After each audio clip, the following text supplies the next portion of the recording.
ଆଜି ପବିତ୍ର ରକ୍ଷାବନ୍ଧନ ଏହି ଶୁଭ ଅବସରରେ ସମସ୍ତଙ୍କୁ ଆପଣମାନଙ୍କୁ ଅନେକ ଅନେକ ଶୁଭେଚ୍ଛା ସହ ଶୁଭକାମନା।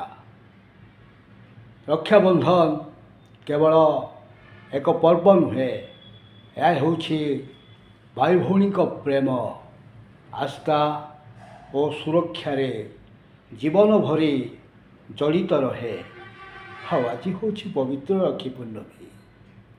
ଆଉ ଏ ପବିତ୍ର ରାକ୍ଷୀ ପୂର୍ଣ୍ଣମୀରେ ପ୍ରତ୍ୟେକ ଭଉଣୀମାନେ ତାଙ୍କ ଭାଇ ହାତରେ ରାକ୍ଷୀ ବାନ୍ଧୁଥିଲା ବେଳେ ମୋ ଭଉଣୀ କ'ଣ ମୋ ହାତରେ ରାକ୍ଷୀ ବାନ୍ଧିବାରୁ ବଞ୍ଚିତ ହୋଇଯିବ?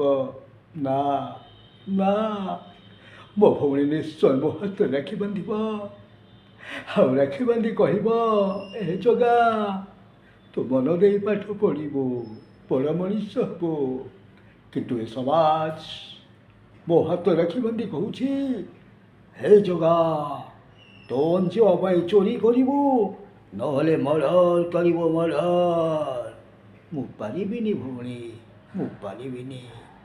ତୁ ଯାଉଁଥାଉ ନା କାହିଁକି, ଆସି ମୋ ହାତ ରାକ୍ଷୀ ବାନ୍ଧିଦେ। ଏ ଭଉଣୀ, ହେ ବଗିଚାରେ ଯେତେ ଫୁଲ ଅଛି, ଫୁଲ ଭିତରୁ ତୁ ଗୋଟାଏ ରାଣୀ, ଗୋଟିଏରେ ଗୋଟିଏ ତୁ ପରା ମୋ ସୁନା ଭଉଣୀ, ସୁନା ଭଉଣୀ, ସୁନା ଭଉଣୀ। ଧନ୍ୟବାଦ, ନମସ୍କାର, ଜୟ ଜଗନ୍ନାଥ।